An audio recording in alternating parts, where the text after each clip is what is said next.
Tanah Perdikan Sembojan. Seri 1 Suramnya Bayang-Bayang. Audiobook, novel silat. Cerita, Esa Mintarja. Episode 72. Apa yang kalian lakukan untuk mengatasinya? Bertanya Kirangga. Orang itu telah dihadapi oleh 3 atau 4 orang bersama-sama, jawab orang itu. Bagus, jawab Kirangga. Namun agaknya Warsi berpendirian lain. Biarlah aku melihatnya, siapakah orang itu? Kirangga tidak mencegahnya. Ketika kemudian Warsi bergerak, maka ia pun justru mengikutinya. Namun keduanya telah tertegun. Mereka melihat sekelompok pasukannya yang menyumbat mulut lorong itu menjadi kacau. Bahkan beberapa orang telah terdesak mundur. Seorang di antaranya telah terlempar jatuh. Kemudian disusul orang kedua dan orang ketiga. Gila, geram Kirangga. Apa yang terjadi? Ketika Kirangga meloncat ke mulut lorong itu, ia sudah terlambat. Pasukan itu telah ke mulut lorong yang tidak tersumbat karena Gandar dan beberapa orang perwira sempat menghentakkan kekuatan yang berusaha untuk menutup lorong itu. Dengan dorongan kekuatan yang mengejutkan, Gandar dan para perwira itu sempat mengoyak pasukan sekelompok yang terkejut ketika tiba-tiba saja muncul orang-orang dari balik gerumbul sementara perhatian mereka tertuju kepada pasukan yang berlari-lari mendekat itu. Betapapun pasukan Kirangga itu berusaha, namun pasukan Pajang yang datang itu telah berhasil menerobos masuk sehingga mereka dapat membuka jalan untuk memberi kesempatan kawan-kawan mereka menghambur ke dataran yang cukup luas di atas bukit itu. Kirangga menjadi sangat marah. Ternyata pasukan yang baru telah datang tepat pada waktu Kirangga dan Warsi hampir berhasil menghancurkan pasukan Pajang. Dengan demikian maka pertempuran pun kemudian telah meluas. Sebagian dari pasukan Kirangga yang telah mendesak prajurit Pajang yang terdahulu itu telah berbalik dan melawan pasukan Pajang yang baru datang itu. Pasukan yang nampak lebih lengkap dengan pertanda dan ciri-ciri prajurit Pajang. Demikianlah maka Kirangga dan Warsi telah mengamuk tanpa dapat dikekang lagi. Keduanya telah berusaha menghancurkan pasukan yang baru datang itu. Namun seperti yang sudah direncanakan, maka senapati pasukan Pajang itu telah menempatkan diri menghadapi Kirangga, sementara Gandar bertemu dengan Warsi. Namun 3 orang perwira telah lebih dahulu berhadapan dengan Warsi yang marah itu. Untuk beberapa saat Gandar hanya memerhatikan pertempuran itu dari jarak tertentu. Gandar sendiri berada di antara para prajurit Pajang yang telah berada di dataran di puncak bukit itu. Sebagian dari mereka telah mengalir ke hutan rindang di samping barak. Bahkan beberapa orang telah berusaha untuk membuat hubungan dengan kawan-kawan mereka yang lebih dahulu berada di tempat itu. Namun mereka masih mengalami kesulitan karena pertempuran yang seru terjadi melingkari barak dan mulut goa. Apalagi di antara mereka yang datang menyerang dari tebing yang langsung berada di pelataran goa dan di belakang barak. Kehadiran pasukan itu telah membesarkan hati kawan-kawan mereka yang telah merasa tertekan oleh kekuatan pasukan Kirangga. Para prajurit Pajang yang telah dikepung itu tiba-tiba merasa seakan-akan kepepatan di dadanya menjadi longgar kembali. Tang menyerang dari tebing yang langsung berada di pelataran goa dan di belakang barak. Karena itu, maka seakan-akan telah meledak kegembiraan di hati mereka, sehingga di luar sadar mereka, maka mereka telah menyambut kedatangan kawan-kawan mereka itu dengan sorak yang gemuruh. Sementara itu betapa sendatnya, namun perlahan-lahan semua orang dalam pasukan yang baru datang itu telah berhasil memasuki arena. Mereka semuanya telah terlepas dari lorong yang sempit yang diapit oleh jurang yang cukup dalam. Senapati Pajang yang bertempur melawan Kirangga Gupita itu ternyata telah mengalami kesulitan. Kirangga, seorang perwira dari pasukan Sandi Jipang itu ternyata memiliki ilmu yang sangat tinggi. Bukan saja keterampilan dan kekuatannya bermain senjata, tetapi rasa-rasanya ia memiliki kelebihan yang tidak dapat dijajagi dengan nalar. Karena itu, maka Senapati Pajang itu pun segera terdesak. Namun dengan demikian beberapa orang perwira yang melihat keadaannya segera tampil membantunya. Apalagi ketika mereka menyadari bahwa prajurit Pajang dan para pengawal Tanah Perdikan Sembojan yang baru hadir itu telah mampu menempatkan diri mereka dengan baik. Senapati Pajang itu merasakan sesuatu yang tidak wajar pada lawannya. Rasa-rasanya udara di sekitarnya menjadi panas sehingga lawan-lawannya tidak mampu mendekatinya. Apalagi ketika Kirangga itu dengan sengaja berusaha untuk berada di dalam riuhnya pertempuran. Para prajurit Pajang di sekitarnya termasuk senapatinya dan beberapa orang perwira Pajang yang melawannya, merasa betapa tenaganya tidak dapat dipergunakannya dengan wajar karena udara terasa menjadi sangat panas. Dalam keadaan yang demikian maka kemampuan perlawanan mereka pun menjadi jauh susut. Mereka seakan-akan telah kehilangan kesempatan untuk menggerakkan senjata. Jika beberapa orang telah mengalami keadaan yang demikian, maka Kirangga dengan cepat bergeser menjauh. Sebelum orang-orang itu mampu memperbaiki keadaannya, maka para pengikutnya yang telah mengenali cara yang dilakukannya harus dengan cepat memburu ke tempat itu dan menyelesaikan lawan-lawan yang kehilangan kekuatan itu.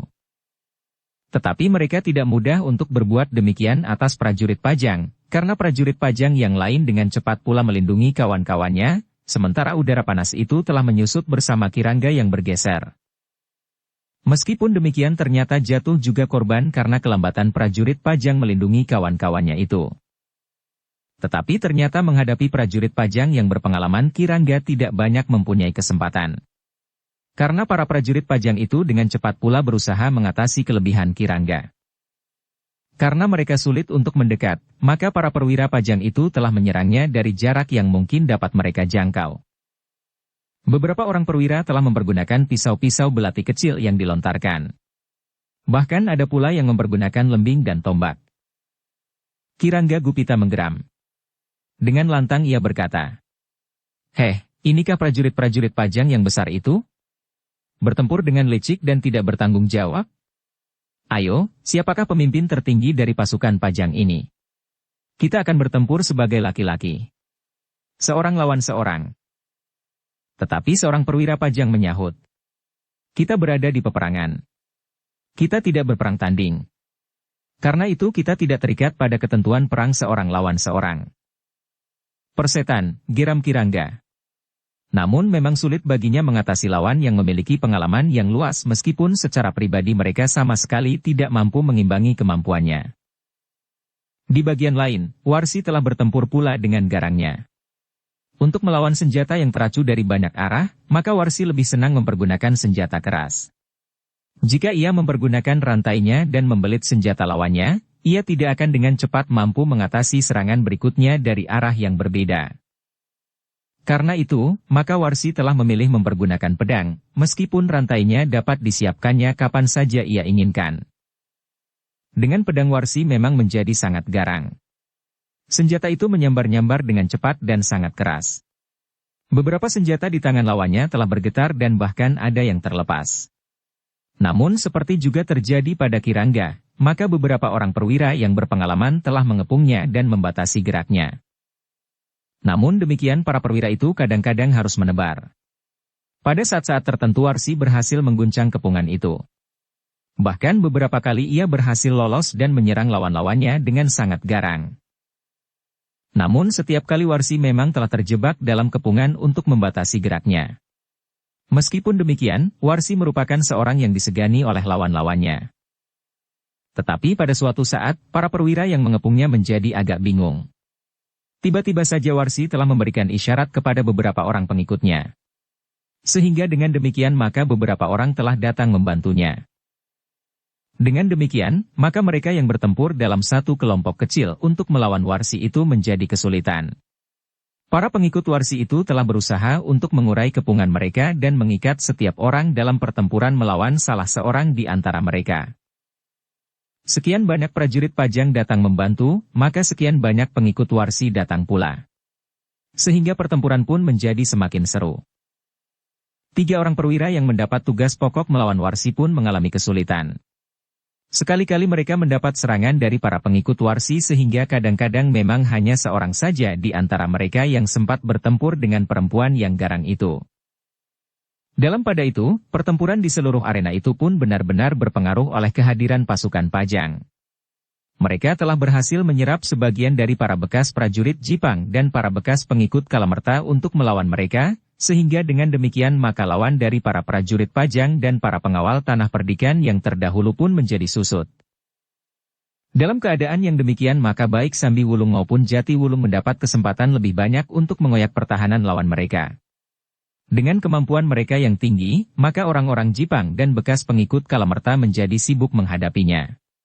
Seperti sikap prajurit Pajang pula, maka bekas prajurit Jipang itu telah menghadapi Sambi Wulung dan Jati Wulung dalam kelompok-kelompok kecil.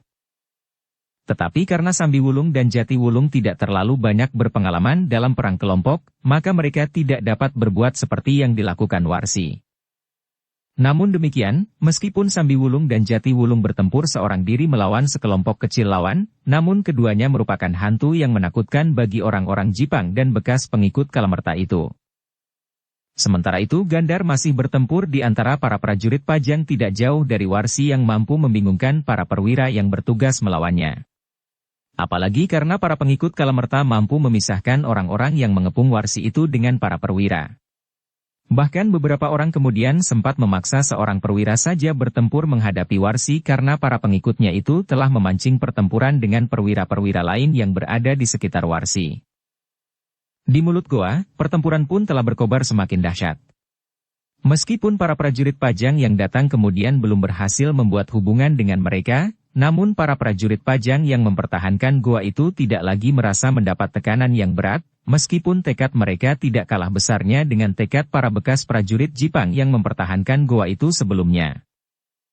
Dengan demikian maka para prajurit Pajang itu mulai dirayapi oleh harapan bahwa mereka akan dapat mengatasi sergapan lawan yang sangat mengejutkan itu. Demikianlah suasana pertempuran itu di beberapa bagian. Prajurit Pajang memang merasa bahwa himpitan lawan atas mereka menjadi semakin longgar. Mereka tidak tahu berapa banyak kawan mereka yang datang. Tetapi menilik pembicaraan sebelumnya, maka yang datang itu tentu bukan pasukan yang sangat besar. Meskipun demikian mereka yang datang tepat pada waktunya mereka sangat diperlukan itu benar-benar dapat menyelamatkan pasukan Pajang yang hampir saja koyak. Jika pasukan itu telah koyak, maka untuk selanjutnya maka lawan-lawan mereka tidak lagi mempunyai hambatan untuk membantai mereka. Bahkan para pengikat Kirangga itu pun tidak akan dapat dikutuk karena melanggar paugeran perang. Tidak ada paugeran yang mengikat kami, geram salah seorang pengikut Warsi itu. Dalam pada itu, Warsi berhasil menghalau lawannya atas bantuan para pengikutnya, sehingga yang dihadapinya menjadi tidak lebih dari satu orang. Tetapi para perwira Pajang yang merasa dirinya prajurit yang berpengalaman itu berusaha dengan sekuat tenaganya untuk mengimbangi kemampuan Warsi. Namun usahanya sia-sia saja. Bagaimanapun juga sulit baginya untuk mampu mengimbangi kecepatan geraknya, kekuatan ayunan pedangnya dan kekuatan-kekuatan lain yang memancar dari dalam dirinya. Karena itu, maka sejenak kemudian perwira itu pun telah terdesak semakin keras, ia mulai merasa terhimpit oleh kekuatan ilmu perempuan yang garang itu. Gandar yang bertempur di antara para prajurit Pajang itu sempat melihat betapa seorang perwira mengalami kesulitan menghadapi Warsi. Karena itu sesuai dengan izin yang telah diberikan oleh senapatinya, maka ia pun perlahan-lahan mendekati lingkaran pertempuran itu.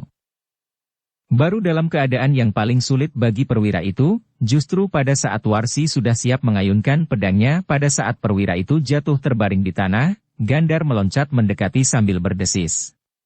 Bukan main. Kau benar-benar seorang perempuan yang luar biasa. Wajah Warsi tegang.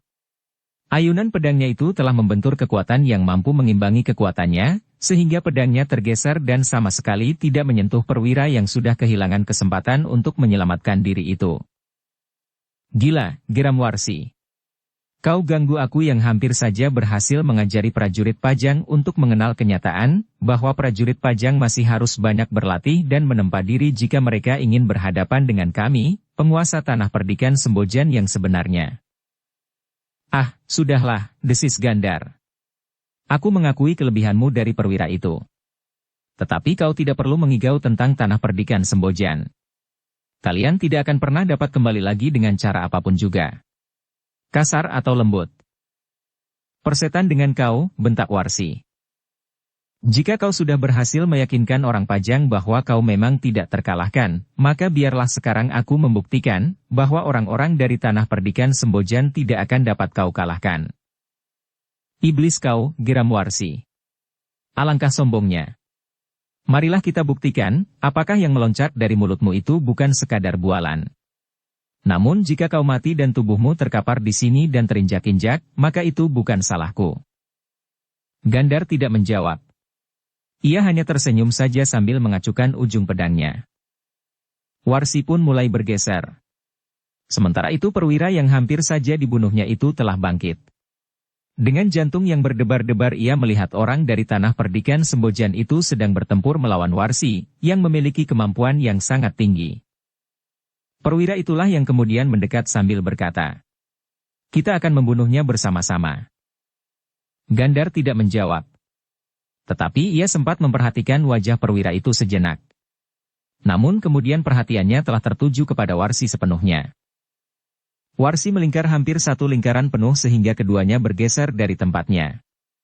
Dengan nada berat Warsi berkata, "Marilah orang setanah perdikan, keroyok aku."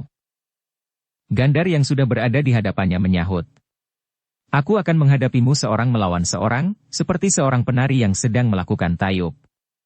Bukankah orang yang ngibing itu tentu juga hanya seorang, sebagaimana pernah kau lakukan?" "Setan kau," bentak Warsi. Namun Gandhar itu justru tertawa. Bagi perwira pajang itu sikap Gandhar memang kurang dapat dipertanggungjawabkan, sehingga perwira pajang itu berkata di dalam hatinya, "Apakah orang itu belum tahu bahwa Warsi memang berilmu sangat tinggi?" Tetapi sejenak kemudian, telah terjadi pertempuran yang mendebarkan bagi perwira itu. Baik Warsi maupun Gandhar telah bersenjatakan pedang, sehingga kedudukan keduanya memang seimbang. Yang penting kemudian, bagaimana kedua orang itu menguasai pedangnya. Sejenak kemudian, Warsi pun mulai mengayunkan pedangnya. Sementara itu, Gandhar pun telah bersiap sepenuhnya untuk menghadapinya. Sejenak kemudian kedua orang itu sudah terlibat dalam pertempuran yang semakin lama semakin sengit. Ternyata meskipun Warsi seorang perempuan, tetapi ia mampu meloncat-loncat dengan cepatnya. Namun Gandhar pun memiliki kelebihan dari orang kebanyakan. Itulah sebabnya, maka ia sama sekali tidak gentar menghadapi Warsi. Ketika pedang mereka mulai beradu, dan getaran-getaran ilmu mereka berbenturan lewat senjata mereka, maka Gandhar pun mulai menilai lawannya. "Apakah perempuan itu mempunyai kelebihan dari Iswari?" bertanya Gandhar kepada dirinya sendiri. Demikianlah maka pertempuran antara Gandhar dan Warsi itu pun semakin lama menjadi semakin cepat. Apalagi ketika mereka sudah mulai menambah dan meningkatkan ilmu mereka mulai gerak, sikap dan ayunan senjata mereka. Perwira yang menyaksikan pertempuran antara Warsi dan Gandhar itu menjadi termangu-mangu. Ternyata orang tanah perdikan Sembojan itu benar-benar seorang yang memiliki kemampuan yang sangat tinggi. Sebagaimana ia tidak mengira bahwa Warsi memiliki kemampuan yang luar biasa, maka ia pun tidak menduga bahwa Gandhar pun ternyata seorang yang pilih tanding.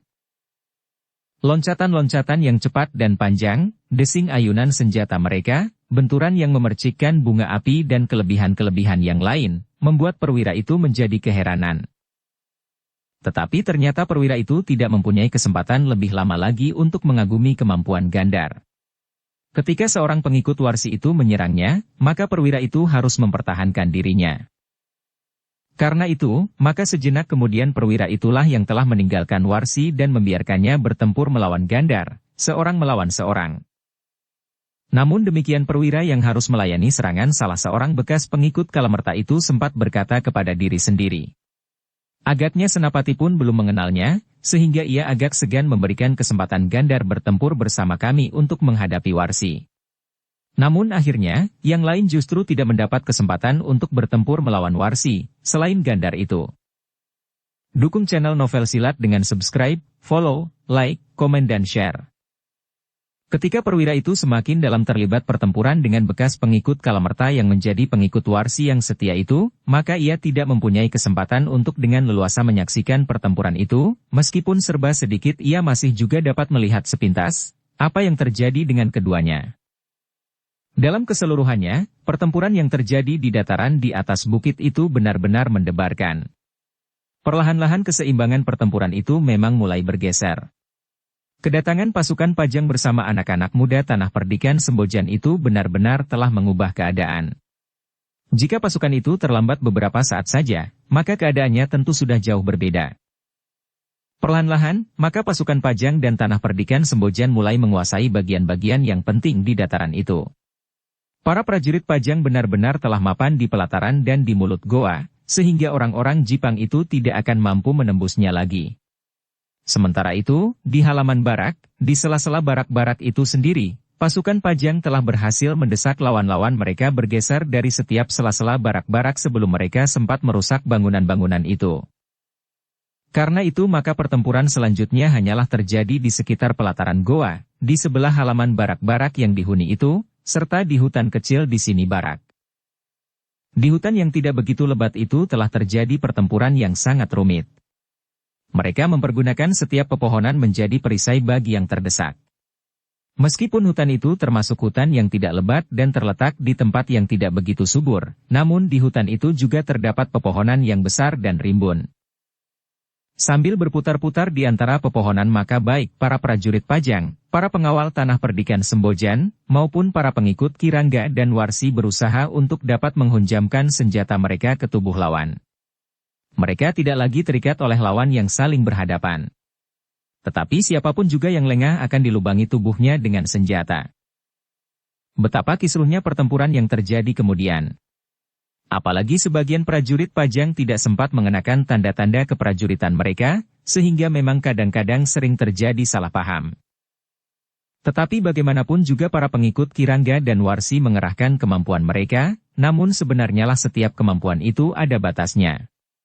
Juga kemampuan sekelompok orang yang merasa dirinya berilmu tinggi pun ada batasnya pula. Itulah sebabnya, maka betapa besar kemauan, betapa tingginya keberanian dan betapa luasnya pengalaman, namun para pengikut Warsi dan Kirangga itu tidak mampu lagi mengatasi desakan para prajurit Pajang. Pertempuran yang berlangsung tanpa gelar itu semakin lama semakin bergeser menjauhi mulut goa dan barak yang diperebutkan itu. Satu demi satu, para pengikut Ki Rangga itu pun telah jatuh di medan. Bekas prajurit Jipang yang gagah berani tanpa mengenal menyerah itu pun tidak lagi melihat kemungkinan bahwa mereka akan dapat merebut kembali sarang yang bagi mereka sangat berharga itu. Namun demikian, Kirangga dan Warsi masih bertempur dengan garangnya. Tetapi kenyataan yang mereka hadapi tidak dapat mereka ingkari. Jika mereka masih tetap bertahan dalam pertempuran yang semakin berat sebelah itu, maka keadaan mereka akan menjadi semakin parah.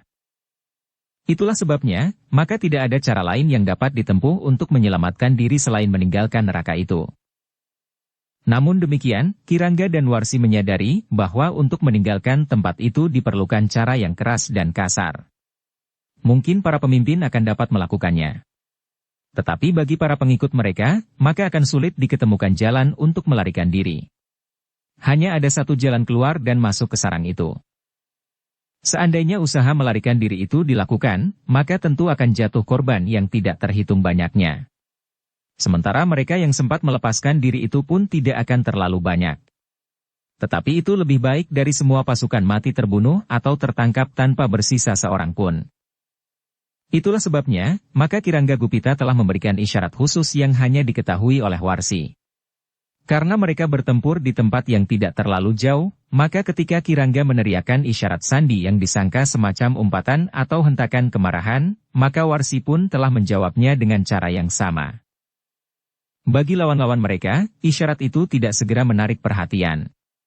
Mereka menyangka bahwa Kirangga sekedar mengungkapkan kemarahannya dengan umpatan-umpatan kasar. Demikian pula dengan Warsi yang mengucapkan kata-kata yang kurang pantas. Namun sebenarnya lah bahwa keduanya telah sepakat untuk melarikan diri dari medan. Karena itulah, maka sejenak kemudian hampir berbareng Kirangga dan Warsi telah meneriakkan aba-aba yang serupa. Para prajurit Pajang serta Gandar yang bertempur melawan Warsi memang menjadi curiga. Mereka memang menganggap bahwa tentu sesuatu akan terjadi. Tetapi mereka tidak mendapat banyak kesempatan. Tiba-tiba saja sekelompok pengikut Kirangga dan Warsi telah menyerbu mereka yang sedang bertempur melawan Kirangga dan Warsi. Mereka telah meninggalkan lawan-lawan mereka dengan serta-merta. Sikap itu telah mengejutkan baik lawan Kirangga maupun lawan Warsi. Namun yang sekejap itu telah cukup bagi Kirangga dan Warsi untuk meloncat meninggalkan medan. Lawan-lawannya memang berniat untuk mengejarnya. Tetapi mereka telah dikerumuni oleh lawan-lawan yang bukan sebenarnya.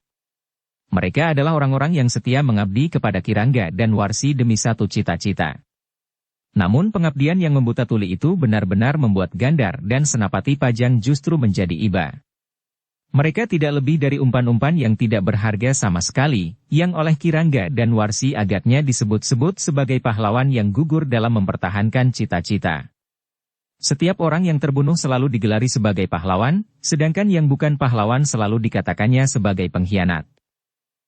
Demikianlah, maka seperti serangga yang menyerbu nyala obor yang berkobar-kobar, maka para pengikut Kirangga dan Warsi itu telah menyerbu mereka yang berada di mulut lorong. Gerakan itu justru demikian dahsyatnya, sehingga para prajurit Pajang telah benar-benar terdesak ke samping. Orang-orang Jipang dan bekas para pengikut Kalamerta itu seperti orang yang kehilangan nalar, melampaui orang yang sedang mabuk, melakukan gerakan yang seakan-akan tidak mereka sadari. Dalam kemelut yang aneh di muka mulut lorong sempit itu, Kirangga dan Warsi telah sempat melarikan diri. Mereka berlari menuruni jalan setapak diikuti oleh beberapa orang pemimpin kelompok dan bekas perwira Jipang.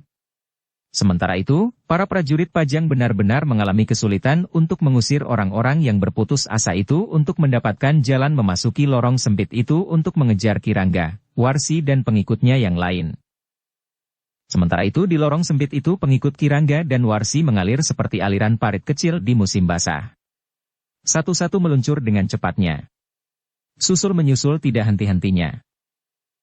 Namun yang bernasib buruk adalah mereka yang benar-benar menjadi umpan.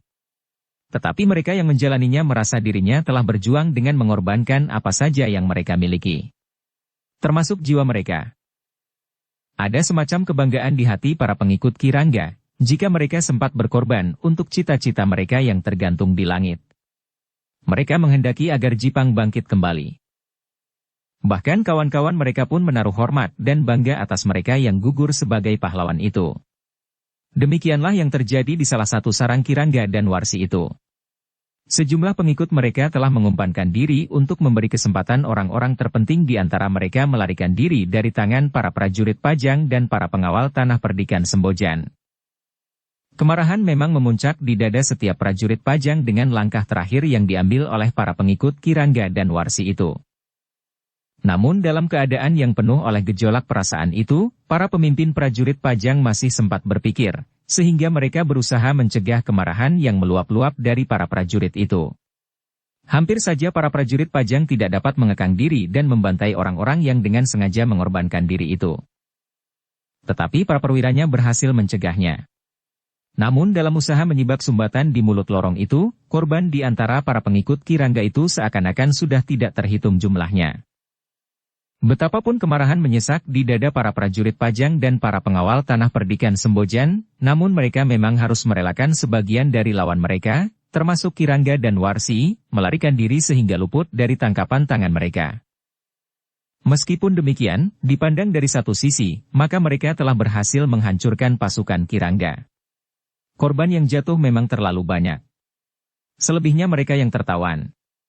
Kekuatan Kirangga dan Warsi sudah susut separuh lebih. Tetapi satu hal yang harus mereka perhitungkan pula. Dengan demikian maka sisa kekuatan Kirangga itu tentu akan mengosongkan sarang-sarang mereka, terutama sarang yang dianggap cukup besar. Mereka akan memindahkan harta benda rampasan yang mereka miliki ke tempat yang tidak diketahui. Namun para pemimpin prajurit Pajang dan pengawal tanah perdikan Sembojan itu belum siap membicarakannya. Mereka masih dicengkam oleh suasana yang memang mengerikan. Kematian yang hampir saja tidak dapat dikekang. Dengan cermat maka kemudian dilakukan penghitungan jumlah pasukan prajurit Pajang dan pengawal tanah perdikan Sembojan. Sebagian dari mereka telah mengumpulkan kawan-kawan mereka yang terluka dan terbunuh dari mereka. Para pemimpin prajurit Pajang masih belum memerintahkan para prajurit untuk mengumpulkan mayat para pengikut Kirangga, apalagi yang terluka. Para pemimpin itu menilai bahwa perasaan pasukan itu masih terasa pedih. Bukan saja karena mereka tidak sempat mengejar dan menangkap para pemimpin dan apalagi Kirangga dan Warsi itu sendiri, tetapi mereka harus menyaksikan kawan-kawan mereka menjadi korban. Ternyata bahwa korban di pihak Pajang yang benar-benar terbunuh, terhitung tidak terlalu banyak. Namun yang luka-luka yang justru lebih banyak. Baru setelah kawan-kawan para prajurit dan pengawal tanah perdikan itu selesai terkumpul, baik yang gugur maupun yang terluka, maka Senapati Pajang itu pun memerintahkan para prajurit mempergunakan tenaga para tawanan untuk mengumpulkan orang-orang Jipang dan bekas pengikut Kalamerta yang terluka dan terbunuh. "Setan," geram seorang prajurit. "Kenapa kita tidak membunuh saja semuanya?" Kawannya menyahut. "Kita cekik saja mereka." Namun seorang perwira yang mendengar pembicaraan itu berdesis. Lalu apakah bedanya, prajurit yang telah kehilangan akal dan prajurit yang masih lengkap penalarannya? Bukankah justru dalam kesempatan seperti ini kita menunjukkan bahwa kita berjalan di jalan yang dibenarkan oleh Tuhan Yang Maha Agung? Para prajurit itu terdiam. Namun ternyata bahwa mereka mulai merenungi kata-kata perwira itu. Betapapun kemarahan, kekecewaan dan berbagai perasaan bercampur baur di dalam jantungnya, namun mereka masih mampu mempergunakan penalaran mereka. Bahwa mereka masih tetap terikat pada paugeran perang dan tanggung jawab mereka sebagai seorang yang percaya kepada masa langgeng serta pengadilan yang maha tinggi.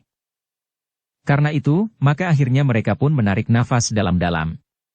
Meskipun mereka tidak mengatakan sesuatu, namun perwira itu mengerti bahwa prajuritnya tidak lagi sekadar dibakar oleh perasaannya. Ternyata bahwa di kelompok-kelompok yang lain, para perwira memang harus memberikan banyak bimbingan kepada para prajurit Pajang dan juga para pengawal tanah perdikan Sembojan, agar mereka tidak tenggelam dalam arus perasaan mereka yang bergejolak. Demikianlah, maka sejenak kemudian, para prajurit Pajang telah memerintahkan tawanan mereka yang tidak terluka, untuk mengumpulkan kawan-kawan mereka di bawah pengawasan yang mantap oleh para prajurit Pajang itu. Bagaimanapun juga tawanan mereka adalah orang-orang yang berbahaya. Meskipun nampaknya mereka telah tunduk di bawah perintah, namun kemungkinan yang tidak terduga masih dapat terjadi. Sebenarnya lah bahwa dalam kesibukan mengumpulkan orang-orang yang terluka itu, masih juga ada bekas prajurit Jipang yang berubah pendirian. Mereka tidak ingin membiarkan dirinya menjadi tawanan orang-orang Pajang dan orang-orang tanah perdikan Sembojan. Bahkan dengan seorang yang semula merupakan seorang gegeduk yang ikut dalam gerombolan Kalamerta, bekas prajurit Jipang itu sempat berdesis sambil mengangkat seorang kawan mereka yang terluka. Tugas kita sudah selesai. Kita sudah melindungi usaha para pemimpin kita untuk melarikan diri, sehingga kita sendiri tertawan. Dengan demikian apakah salahnya jika kita sekarang berusaha untuk melarikan diri? Bekas pengikut Kalamerta itu berpikir sejenak. Lalu katanya, itu akan lebih baik. Mereka tidak akan memperlakukan kita sebagai manusia lagi. Kita tentu akan mengalami perlakuan yang sangat pahit jika kita tetap berada di tangan iblis-iblis dari Pajang itu. Bahkan mungkin kita diperlakukan sebagai makhluk yang lebih rendah dari binatang. Hati-hatilah, desis kawan mereka yang terluka itu. Kau jangan berkhianat, geram bekas prajurit itu. Jika kau tidak terluka parah, maka aku akan mengajakmu serta. Aku tidak akan berkhianat, suaranya sendat. Tetapi hati-hatilah. Orang-orang Pajang dan orang-orang tanah perdikan Sembojan menjadi garang seperti iblis. Aku mengerti, jawab bekas prajurit Jipang itu. Bekas pengikut Kalamerta itu pun mengangguk-angguk pula. Sementara itu, seorang prajurit Pajang mengawasinya dengan tombak merunduk. Namun prajurit Pajang itu tidak tahu apa yang mereka bicarakan. Setelah meletakkan kawannya yang terluka itu di lantai salah sebuah barak yang memang dipergunakan untuk mengumpulkan orang-orang yang terluka, maka keduanya telah turun lagi ke bekas arena pertempuran. Tetapi keduanya telah berjalan menuju ke tempat yang paling dekat dengan mulut lorong. Di tempat itu pun banyak kawan-kawan mereka yang terluka. Ketika orang-orang Pajang dan tanah perdikan Sembojan berusaha membuka mulut lorong itu yang disumbat oleh kawan-kawan mereka, telah terjadi pertempuran yang sengit. Demikian pula pada saat para pemimpin dari bekas para prajurit Jipang dan gerombolan Kalamerta berusaha untuk meninggalkan tempat itu, maka orang-orang yang putus asa telah berusaha untuk menjadi seorang pahlawan dengan menguak pasukan Pajang yang berada di mulut lorong itu. Karena itu, maka kedua orang itu telah mendekati seorang bekas prajurit Jipang yang terbaring di sebelah mulut lorong itu dengan luka yang menganga di pundak dan di atas lambungnya. Meskipun luka itu tidak membunuhnya, namun ia sudah tidak mampu lagi berbuat sesuatu selain berbaring sambil mengerang. Bagaimana keadaanmu? Bertanya bekas prajurit Jipang yang ingin melarikan diri itu. Orang itu berdesis di antara erang kesakitan. Rasa-rasanya hari akan kiamat. Marilah, desis bekas prajurit yang akan melarikan diri itu. Ia pun kemudian menempatkan tubuh kawannya yang terluka itu pada sikap yang siap untuk diangkat. Namun ia tidak segera melakukannya. Dipandanginya prajurit Pajang yang berdiri 5 langkah daripadanya. Ternyata prajurit Pajang itu tidak sedang mengawasinya. Kau lihat yang berdiri di mulut lorong itu, desis bekas pengikut Kalamerta. Bekas prajurit Jipang itu termangu-mangu. Selain prajurit yang berada di dekat mereka, maka di mulut lorong itu pun telah berjaga-jaga seorang prajurit yang lain dengan pedang di dalam pelukan. Keduanya pun kemudian telah menebarkan pandangan mereka. Setiap 5 langkah memang terdapat prajurit pajang atau pengawal tanah perdikan Sembojan.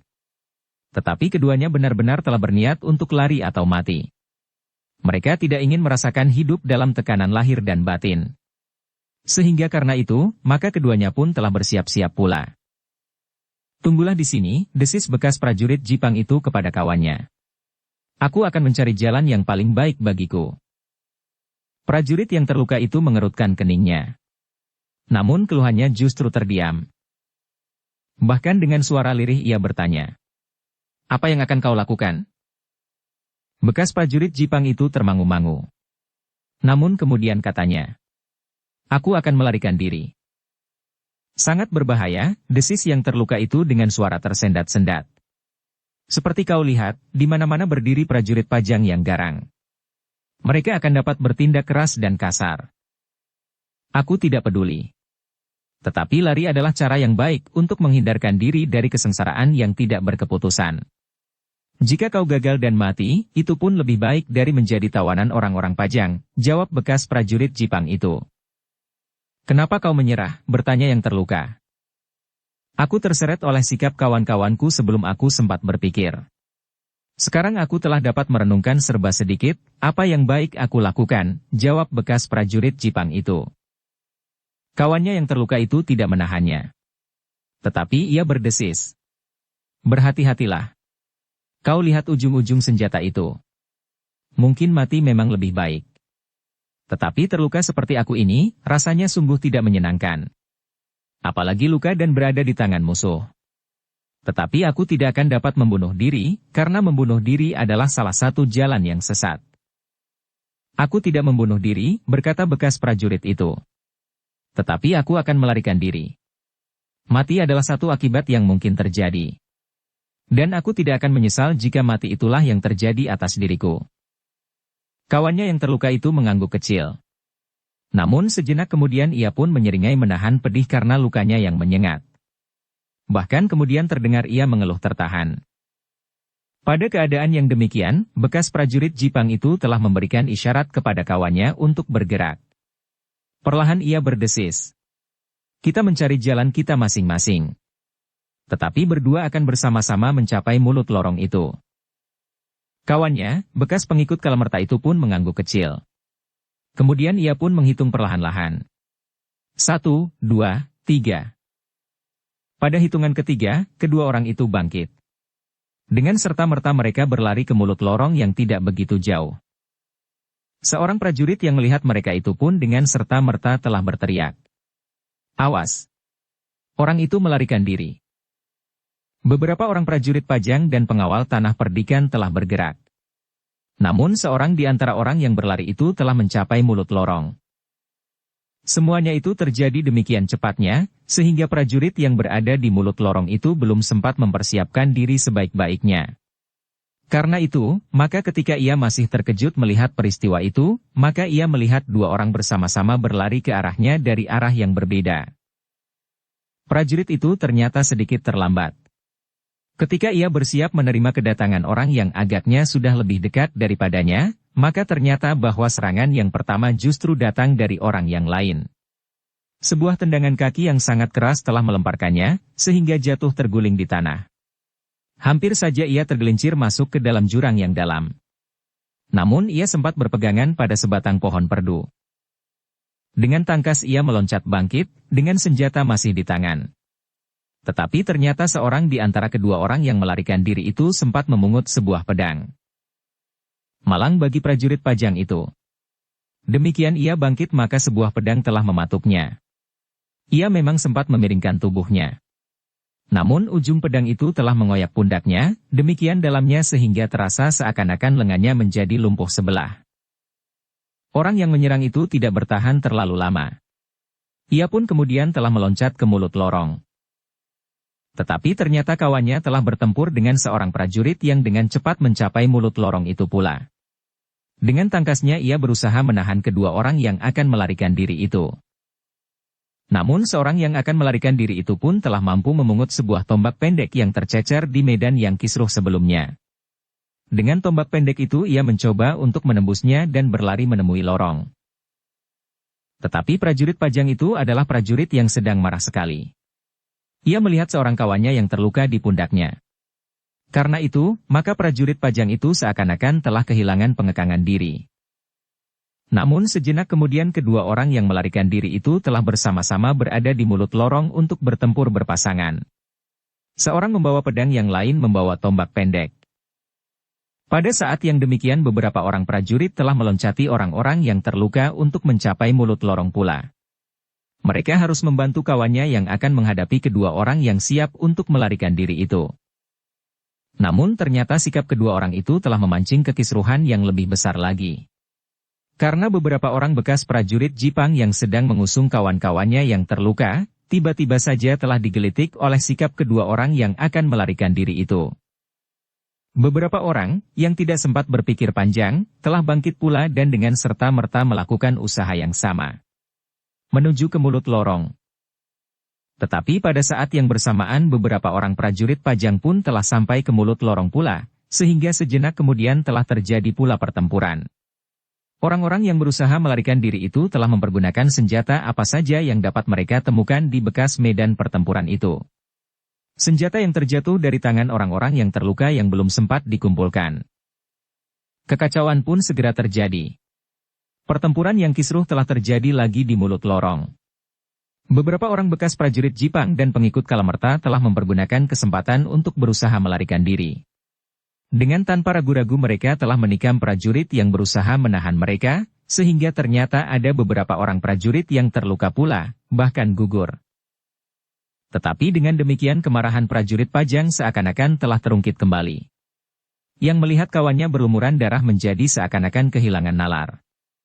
Mereka tidak lagi mau berpikir panjang. Senjatalah yang menjadi lantaran menyatakan perasaan mereka yang terguncang. Tetapi keadaan yang tiba-tiba itu memang kurang menguntungkan bagi prajurit Pajang. Semakin lama bekas prajurit Jepang dan pengikut Kalamerta semakin banyak yang berniat untuk melarikan diri. Seorang pemimpin kelompok yang sedang bertugas di antara para prajuritnya yang terkejut melihat keadaan itu, telah melontarkan isyarat. Sebuah suitan nyaring terdengar menggetarkan udara.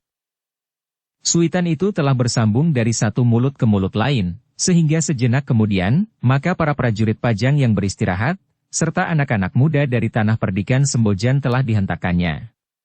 Mereka yang sedang beristirahat itu pun dengan serta-merta telah berloncatan bangkit dengan senjata di dalam genggaman. Dalam sekejap memang sudah terlintas di dalam jantung mereka kemungkinan orang-orang yang mereka tawan itu berusaha untuk mencari saat-saat kelemahan. Ternyata dugaan itu benar.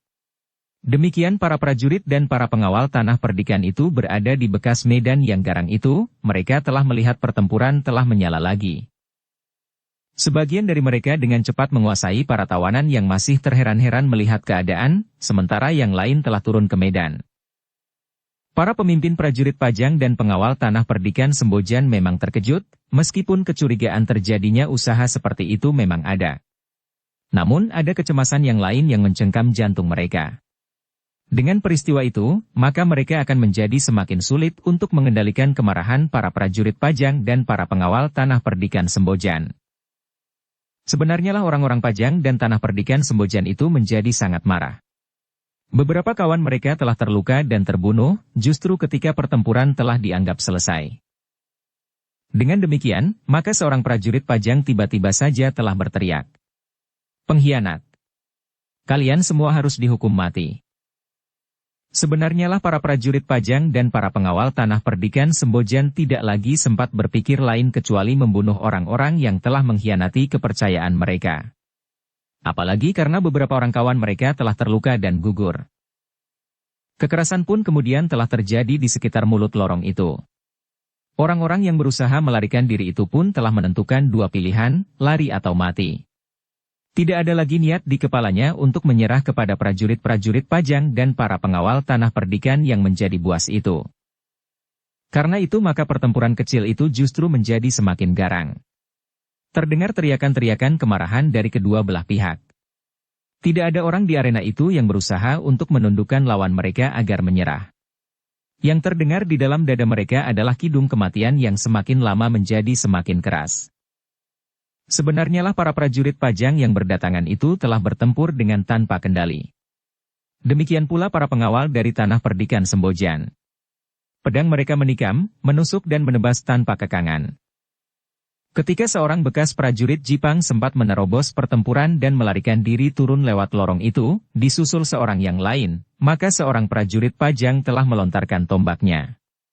Tetapi tombak itu sama sekali tidak mengenai orang yang melarikan diri. Gila, prajurit itu mengumpat.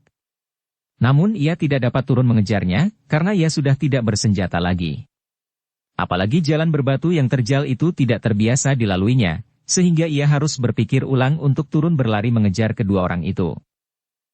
Namun ternyata bahwa 3 orang prajurit dan 2 orang pengawal tanah perdikan telah berlari lewat di sebelahnya menuruni lorong itu dan berusaha untuk menyusul. Tetapi kedua orang yang melarikan diri itu mengenal medan lebih baik dari pengejarnya, sehingga mereka sempat mencapai jarak yang semakin lama semakin jauh. Tetapi sepeninggal kedua orang itu, maka kawan-kawannya mengalami perlakuan yang lebih parah. Prajurit yang kehilangan tombaknya itu memang tidak menyusul kawan-kawannya yang mengejar kedua orang yang sempat lari itu. Tetapi ia telah memungut senjata yang lain dan dengan penuh kemarahan telah mengayunkan senjata itu seperti orang yang sedang mabuk. Dalam pada itu, maka para perwira Pajang dan para pemimpin tanah perdikan Sembojan telah berada di arena pertempuran yang baru itu. Dengan susah payah mereka mengekang para prajurit dan para pengawal tanah perdikan untuk tidak membatasi semua orang yang berusaha untuk melarikan diri itu. Dengan susah payah pula Gandar, Sambi Wulung dan Jati Wulung menahan kemarahan para pengawal tanah perdikan yang telah berada di daerah pertempuran itu. Apalagi ketika ternyata seorang pengawal telah terluka pula ditusuk justru dari belakang. Bersama-sama para senapati Pajang, maka mereka berusaha untuk menahan agar para prajurit Pajang dan para pengawal tanah perdikan berlaku wajar.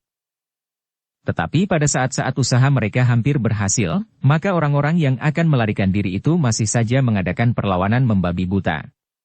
Mereka tidak mau mengerti bahwa mereka tidak akan dapat berbuat apa-apa.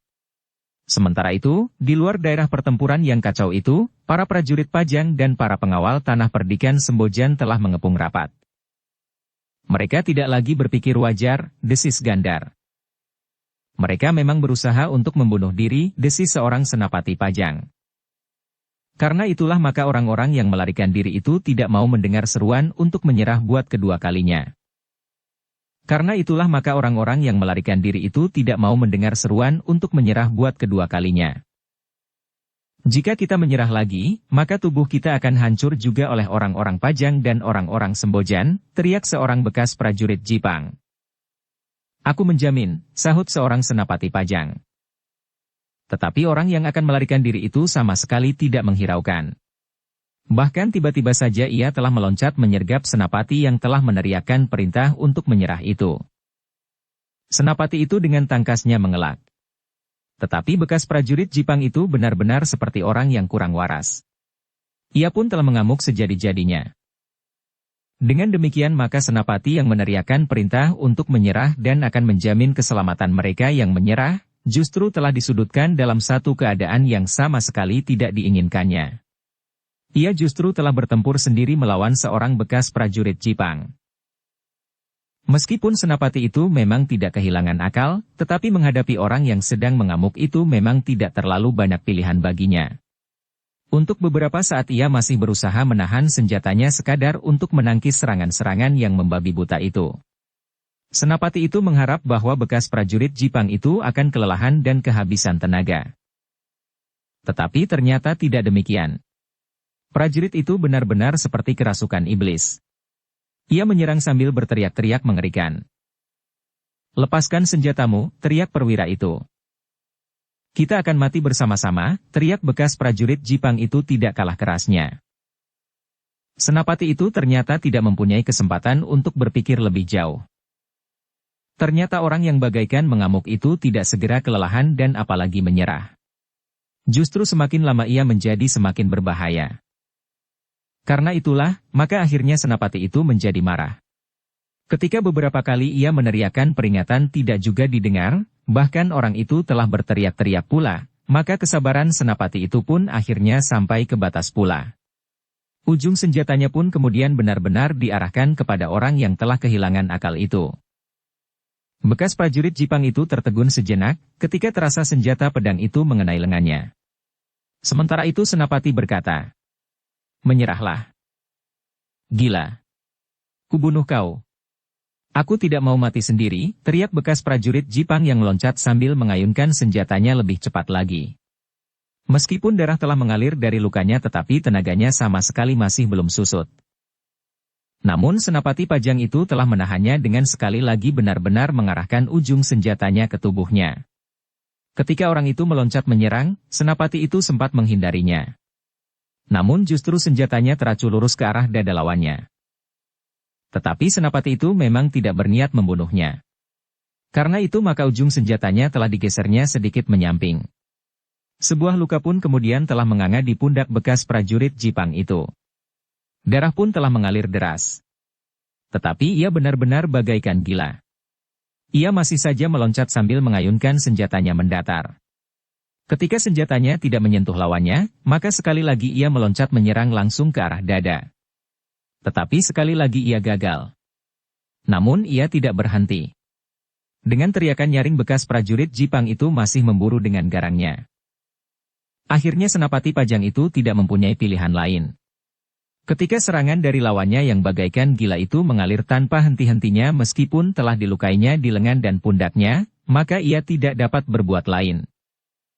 Dalam pertempuran berikutnya, maka Senapati itu benar-benar telah mengarahkan pedangnya ke dada lawannya. Justru pada saat bekas prajurit Jipang itu meloncat sambil mengayunkan senjatanya mendatar menebas ke arah leher Senapati itu, maka Senapati itu telah berjongkok rendah. Pada saat senjata lawannya terayun di atas kepalanya, maka tangannya pun telah terjulur lurus. Ujung senjatanya telah menggapai dada bekas prajurit Jipang itu langsung menembus sampai ke jantung. Prajurit Jipang itu berteriak keras sekali dengan umpatan yang paling kasar. Namun ketika Senapati itu menarik pedangnya, maka tubuh itu pun telah terhuyung-huyung dan jatuh terjerembab di tanah. Senapati Pajang itu tertegun. Ia telah berusaha untuk mencegah pembunuhan-pembunuhan yang terjadi. Tetapi ia sendiri justru telah membunuh seorang lawan. Sebenarnya lah, orang-orang yang akan melarikan diri itu sama sekali tidak menghiraukan segala peringatan. Ketika Gandar berhasil menahan gejolak perasaan para pengawal yang ada di arena, maka para pengawal itu sendirilah yang hampir saja menjadi korban, sehingga akhirnya para pengawal itu tidak mempunyai pilihan lain, kecuali membinasakan lawan mereka yang putus asa dan bahkan membunuh diri itu. Seorang pengawal yang telah terluka dengan marah telah menusukkan pedangnya sambil berteriak. Itulah yang memang diinginkannya. Lawannya itu menggeram. Namun kemudian tubuhnya telah jatuh di tanah. Demikianlah pertempuran itu menjadi pertempuran yang lebih mengerikan dari pertempuran yang terdahulu. Meskipun yang terlibat tidak terlalu banyak, namun seakan-akan pertempuran itu tidak mempunyai penyelesaian lain kecuali membunuh. Gandar, Sambi Wulung dan Jati Wulung akhirnya melibatkan diri. Sebagaimana beberapa orang perwira Pajang. Namun mereka berusaha untuk menguasai lawan-lawannya tanpa membunuhnya. Gerakan yang tiba-tiba dan serta-merta itu memang menimbulkan kemarahan yang luar biasa. Beberapa orang tawanan yang sedang ditugaskan untuk menolong kawan-kawan mereka yang terluka, telah berusaha melarikan diri. Hal itu benar-benar telah menyinggung perasaan para prajurit Pajang. Apalagi karena ada di antara kawan-kawan mereka yang telah terluka bahkan terbunuh pula justru pada saat mereka berusaha menolong lawan mereka yang terluka. Namun beberapa saat kemudian Gandar, Jati Wulung dan Sambi Wulung serta para senapati Pajang berhasil menguasai anak buah masing-masing. Tetapi yang terjadi benar-benar sudah parah. Di antara mereka yang melakukan perlawanan untuk melarikan diri, tidak ada separuh yang masih tetap hidup. Mereka perlu mendapat penjagaan khusus, perintah senapati yang memimpin pasukan Pajang. Demikianlah, maka orang-orang itu telah digiring ke dalam satu barak khusus. Mereka dimasukkan ke dalam satu bilik yang paling kuat. Sementara di bilik sebelah menyebelah dilakukan penjagaan yang kuat pula. Demikian pula di depan dan di belakang. Bahkan para penjaga itu tidak mengabaikan kemungkinan mereka melarikan diri lewat atap yang terdiri dari anyaman ilalang dan ijuk. Peristiwa itu mempersulit para pemimpin prajurit Pajang dan para pengawal Tanah Perdikan Sembojan untuk menahan agar para prajurit dan para pengawal tidak menjadi terlalu garang terhadap para tawanan. Namun sikap para tawanan sendiri memang kadang-kadang sampai menjengkelkan. Mereka seakan-akan justru telah memancing persoalan. Demikianlah, betapapun sulitnya, namun para senapati Pajang dan para pemimpin tanah perdikan Sembojan telah berhasil menguasai keadaan. Namun yang terjadi itu merupakan pengalaman bagi mereka. Karena itu, maka mereka yang dipekerjakan untuk menolong kawan-kawan mereka telah jauh dikurangi sementara pengawasan pun menjadi semakin tinggi. Meskipun demikian ada juga prajurit yang bergumam. Salah kita. Biar saja mereka mati karena kehabisan darah. Kawannya yang justru telah tergores pedang berkata, kenapa mereka tidak dihukum mati saja setelah terbukti berusaha berkhianat? Hukuman bagi seorang pengkhianat adalah hukuman mati.